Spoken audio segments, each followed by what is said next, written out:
And welcome back to Bromandy. Here at Bromandy, only those of excellent social standing and those from incredibly judicious YouTube searches are lucky enough to spend their time here at the anime reviewing channel Bromandy.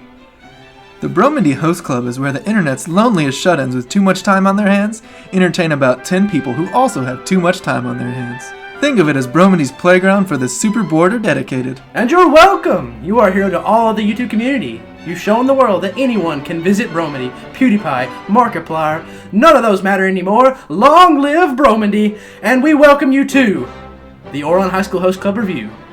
Let's do it. So, to begin this review, let's talk about the characters a little bit. Character hype. Alright, main character. Haruhi Fujioka, Mrs. or Mr. I thought you were about to be like Mrs. Suo. Mrs. Suo. It's like, hopefully someday. Mrs. whoever you want it to be. Plug and play, I guess. Whatever. In this situation. Anyway, obviously, a girl. She's way a girl. But she's super a girl. All the light bulbs clicking. We see it now. Anyway, of course, has to portray being a boy in the host club to pay off the 80 million debt. Which, as much focus as they put on gay people, like, you'd figure that they would have at least one girl to romance the other girls. But I guess that would make sense. We're a host club. We're surrounded by women. Truth. Very. So, Haruhi, the centerpiece. Centerpiece. The centerpiece. The centerpiece to the host club.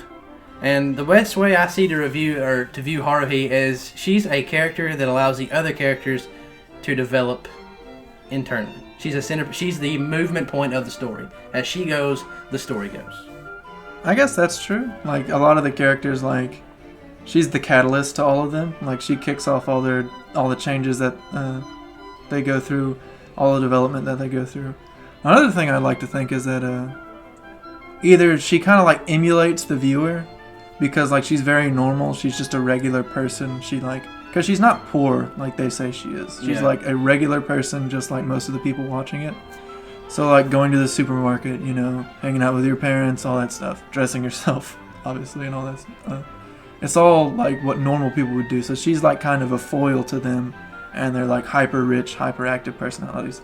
And on the subject of foils, I guess you could say that she's also kind of a foil to like reality, and then like the bright, happy world that they live in. Even so much so that like in the first episode, she's wearing like dirty clothes. She's all like shut in looking, and like, you know, once she starts to like hang out with the overzealous, overhyped, you know, extravagant host club, she starts to like grow into more of a person. I kind of see where you're talking about the relating point too, because during the entire show, she knows what the problem is immediately, kind of like the viewer does. Like, you can instantly pinpoint what's going on, as can Haruhi. And like, for example, how she knows who Hikaru and Kaoru are, so does the viewer. And so, like I said, I can completely relate to her emulating the feels of the viewer. Makes total sense. Although, like I said, we were talking about this before, actually. Kind of bland. A little bit blasé. Like, it's cool from like a storytelling point of view, but within the story, she is still just kind of boring and kind of like blasé. She has some cool moments, but a lot of them are based around the characters she's with and the people she's interacting with. Of course, I mean, I guess that's kind of to pinpoint with the other characters how pizzazzy they are, or stand out, whereas she's kind of pushed to the side when they're in the room. Which allows us to move on to the hype of the character list, in my opinion. Mori. Yes. Mori good. No, Tamaki Suo, the princely type. Oh. Also, what I consider to be the best character in the show. Tamaki's pretty cool. I don't know what it is about him that always attracts me to him. He's just hilarious. Well, like, he's got charisma, I think is his style. He, like, owns himself, you know what I mean? Like, he owns his personality. Yeah, the head in charge, of course, of all the shenanigans that are to come and all the different costumes the host club brings to the table. Daddy. The actual thing I do appreciate about the daddy figure about Tamaki is the theory that was presented by Kaoru about how Tamaki is the parent figure of the host club, and how he treats Haruhi as a daughter, and the host club as his family to keep the whole host club from falling apart, which I think gives a little more context to his character and gives me a little more appreciation for him. Oh, the daddy figure of the family. But yeah, I believe Tamaki moves the pieces just as much as Haruhi does. Mm-hmm. And I said it's when he's on screen, his blatant ignorance is hilarious. The theatrical mind of Tamaki Suo, and then of course the ending piece with him, like I said, I thought was actually really well done as well. Mm-hmm. But like I said, moving on, we have quite a long list to get into. It's a full host club. Kyoya Otori, the cool type, Mommy! and then the mother of the group, interested in the host club funds, and it's almost like he's not even a part of the host club. Mm-hmm. It seems like he doesn't really participate in like hooking up with the girls or anything. He just like controls everything Shadow Game style. And of course, like I said, as the mother type, he's the overseer. He takes care of everybody. And then he is only interested when monetary value is to gain. Or social status. You know, or any way to make his family seem more apparent, which actually has a good backstory too. Exactly. But like I said, not much to Kyoya, except J. Michael Tatum voices him. No, we didn't mention Vic Mignogna, but I okay. know, don't worry. We'll get to the whole cast. As we know if you watched our questions. Shameless plug. Anyway, moving on. Hikaru and Kaoru. The mischievous twins. The twins. The one that we kind of like and the one that we don't. I'm just kidding. I actually thought these got a lot of episodes. It's a surprising amount of episodes for the amount of development they got throughout those episodes. I think it's a lot to do with fan opinion too, because I don't know if you know this, but fan polls say they're the favorite. Really? Yes. They're the favorite. After the manga was released, they were the favorite characters, so I guess they got more episodes. And of course, like I said, Hikaru and Kaoru. Hikaru being the other love interest to Miss Haruhi. Hikaru's like the character in the rom-com that shows up about halfway through and is supposed to contest with the main girl, and you're like, hey, who the fuck are you trying to be? It's like, how do they get you the fuck out of my anime? Hikaru actually like goes out and does things, and it seems like Kaoru is very satisfied with who he is and where he is in his life. How dare they portray him as the pitcher? Damn straight. Like I said, Kaoru takes a back seat. I guess it's more Hikaru, and like I said, they didn't really focus on him, which I guess is kind of sad. But to me, it worked out because Hikaru was the more dominant character, and it made for better episodes. Hikaru's the more dominant. Dominant character. Sorry, Kaoru being submissive and all that. Anyway, Mori and Honey. Mori and Honey. The Nozukas. Mori is Mori. Mori is 5 words deep. Yeah. Very little to Mori. And what's funny I thought about Mori is when they even tried to throw an episode his way, his actual character was like, no. Yeah. No. It's like, no, help me. It's like, okay, Tamaki, I will carry this episode for you. Which I thought was nice. And then Honey, which I adore. But he's just a lolly. But he's just a boy Lolita in the end. Who likes cake, though. Lolly. We mentioned that earlier. Kicks ass. Lollies kick ass. I guess that was kind of cool, but it doesn't really add much to his character. I know, like even the more. To be honest, he's pretty. Him being a professional fighter is like the little Deus Ex Machina of that show. Like that's how they're like, oh, we can write ourselves into a corner, but we didn't write ourselves into a corner because, as it turns out, about 4 episodes ago, we had some people show up and he beat them up. He's a martial artist. He has a brother who's jealous of him. Dude, jealous brothers. Dude, stories to go with the Dude, jealous brothers never in this show. Literally never. Kill you. Ooh. Anyway, let's talk about the honorable mention characters. Renge. Character. Well, I mean, Renge's a character. Renge's a character. I like Renge. Monica Rial. Monica Rial. We're still not jumping into that completely, but we're getting there. Nekazawa. Nekazawa is... the emo kid in the corner. Which one?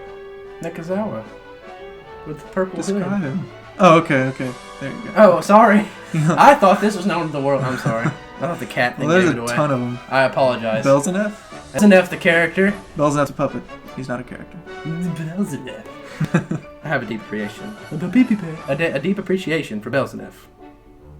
Well, that about wraps up all the characters that you can actually mention. Even though there was like a million other one-timers. Yeah, the Ruko Club, the dad. Christopher Sabat. Christopher Sabat. That's what I... Yeah, Casanova. Bossa Nova. Casanova. You want to play Kick the Can? We'll be friends. We'll be friends forever. You want to play Kick the Can? Can the kick? You want to be the leader of a gang? What a cool character. Now that I think about it, he probably dominated the stage more than anybody else. What? I don't know. Well, more than Mori. Well, more than Mori. More than Honey. More than Kaoru. Fuck it. Characters. Bossa Nova character Characters of the get a year. 0. Moving on from characters, we played around that area. The sound.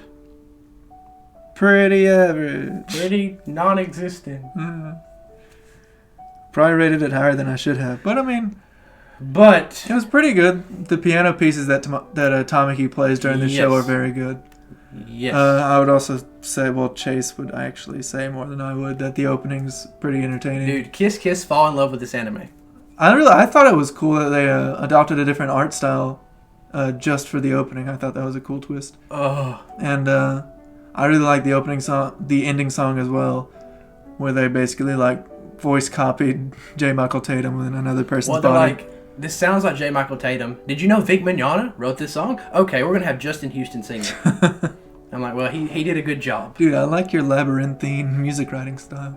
It was pretty awesome. And plus, I like you talked about how the ending thing was really well timed. Well, yeah, like, basically, all the endings were like, how can we write this so that the ending comes in as strongly as possible? It's like, ooh, hit you hard, come back for the next episode. Yep. Did a good job. But like I said, as far as opening and ending, and like I said, as you talk about the classical pieces, the sound doesn't really have much to it. Kind of think of it, me continuing watching that show is probably like a third due to the timing of the ending. Well, I'm addicted to it. I like it. Bromandy I wish they had a full version. Bromandy should know. I watched it once, bought the series, and then continued to watch it. Still watching it. We just have it muted. You're right. Well, I mean, I'm sure people have noticed people making fun of me for watching Ouran constantly, but that's okay. The animation style. Dude, welcome back to Bones. Bones. We talk about Bones a lot. Well. In our 2 reviews. Both of them. But Bones. Bones, really good company. Animated in what, 2006? 2006, and then dubbed in 2009. And then season 2, you know what's coming out? Never. It's coming out, I think, is it 3 months after Half-Life 3 is completed? It's coming out. And the third Sherlock Holmes movie. It's coming out of millions of screaming fans.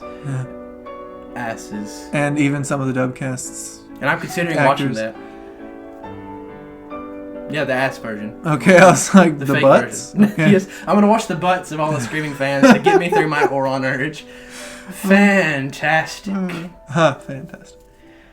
Well, since we diddled around in it, let's talk There's not much to say about the animation, I don't suppose. Like I said, Bones does Bones. Bones does Bones. Like, it's good, but And like I said, a comedy slash... I'm gonna say this. It's not Madhouse. It's not Madhouse. That can be said about a lot of things. But it's good, because, I mean, big fans of But, Madhouse. I mean, it's just a comedy show. Yeah. Like, you can't... Like, there's not too many situations for it to stand out. That's one thing. It's like, don't expect intense animation. Don't expect dynamics. Expect consistency.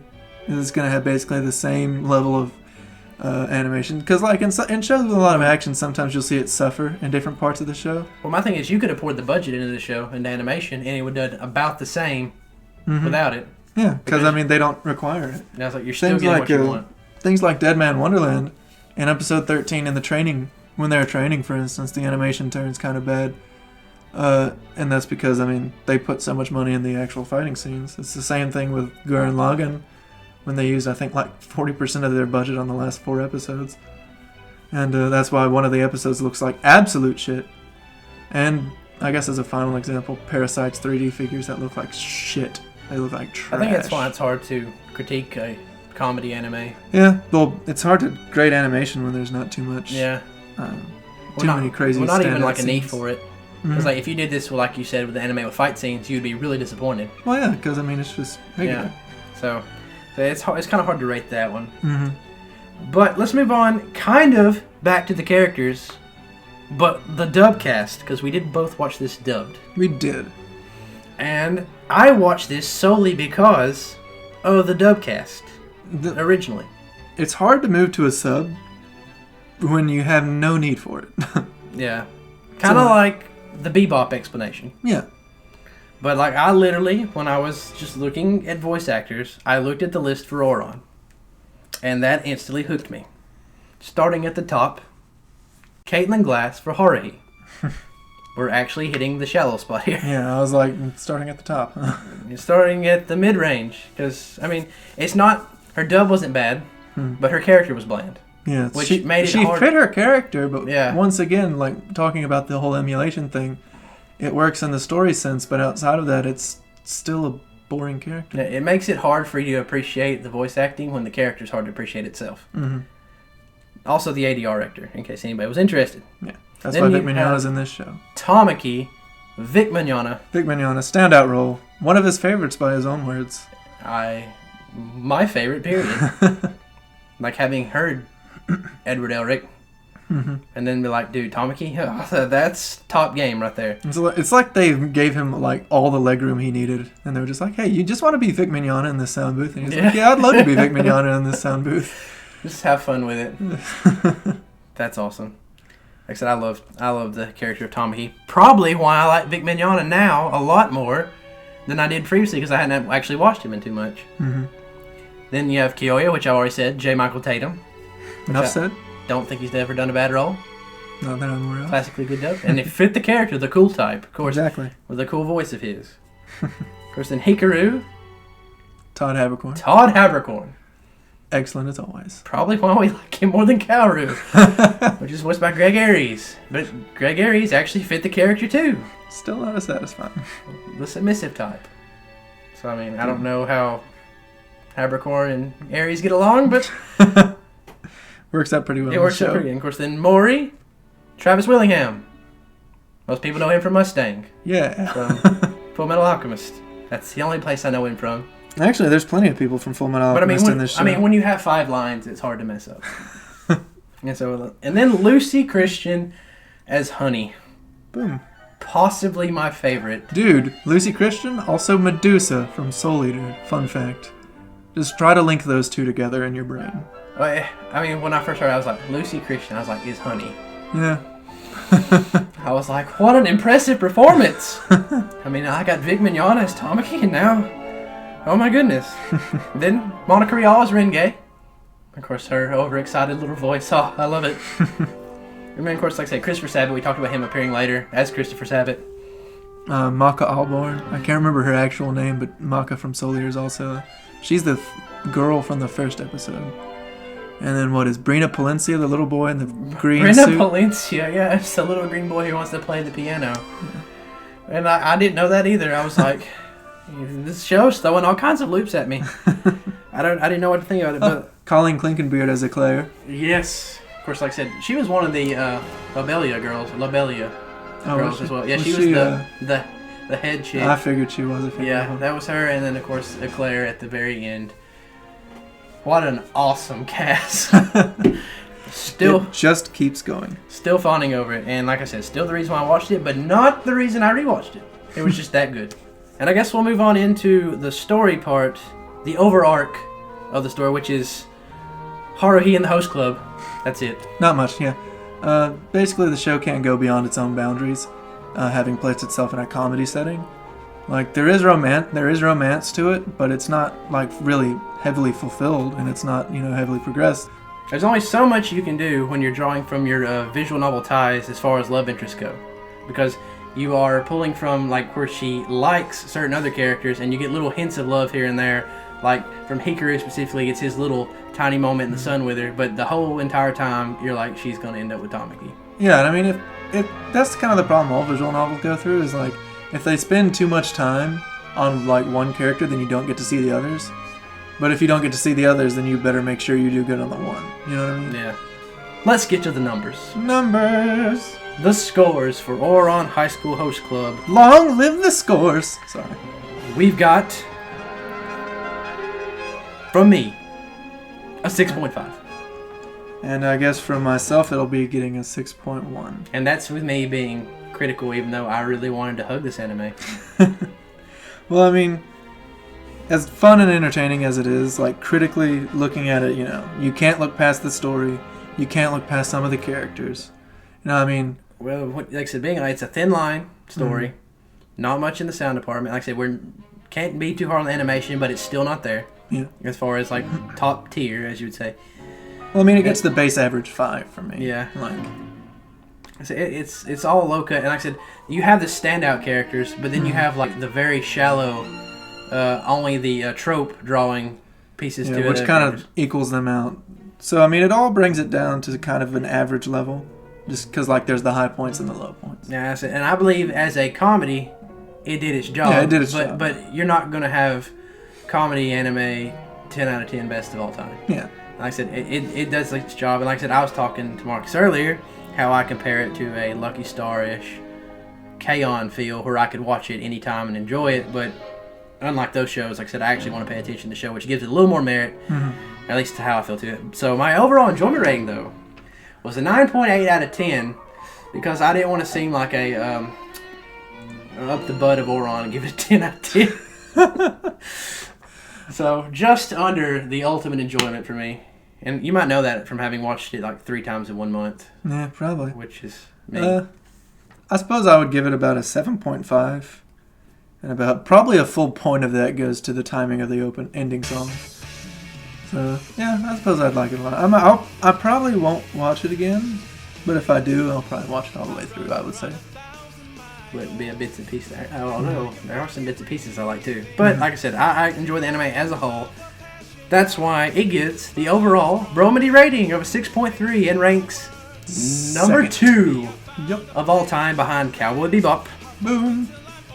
This list soon be filled with others, so soon, huh? Hopefully. When was our last review uploaded? It's been a little while. It's been a minute. But do not worry. The plans are there. The plans are there. Bromandy has the notes are there. Bromandy has acts to come their way. Now you know watching this video costs you about 80 million yen, right? That's right. So from this moment on, you are this channel's subscriber. The Bromandy Host Club is where the Bromandy Host Club is where the internet's fuck me. Fuck it. Fuck it. Fuck these. If I would have just written it out right the first time instead of marking shit out. The internet is where the biggest assholes and the biggest bitches. The internet is where Bromandy's Host Club fucks up the most while recording their dumbass lines. Heard an English show that no one's going to watch. Okay. What's going on the reel? We're gonna go with that. Let's go. Okay. We could have been total assholes with this. Would have been funny. Think of it as Bromandy's playground. How did you? We want to address the characters first, because that's what we do with Bebop. We'll jump into characters. We'll talk about them. I'll go down the list, and you and me will we'll pitch back and forth. Or is it a higher pitch? Yeah. All of it's going in the video regardless, man. Sorry. Oh gosh, why are you gonna chop my dick off? No. Are you gonna chop No, this my isn't. dick off? This isn't some like Spirited Away is about child sexual predators. Like what? That's a thing that fucking Hayao Miyazaki said. It's about child trafficking. I actually haven't heard that one, so we will talk about that later. Child trafficking at Bromandy. It's like, how does fuck you sound, Miyazaki? We are signing out. Why would they portray Crucius as the mediator? See, this doesn't work. I thought we changed it. This doesn't work if you bust out laughing. I'm sorry. I thought we changed it. Suck a dick.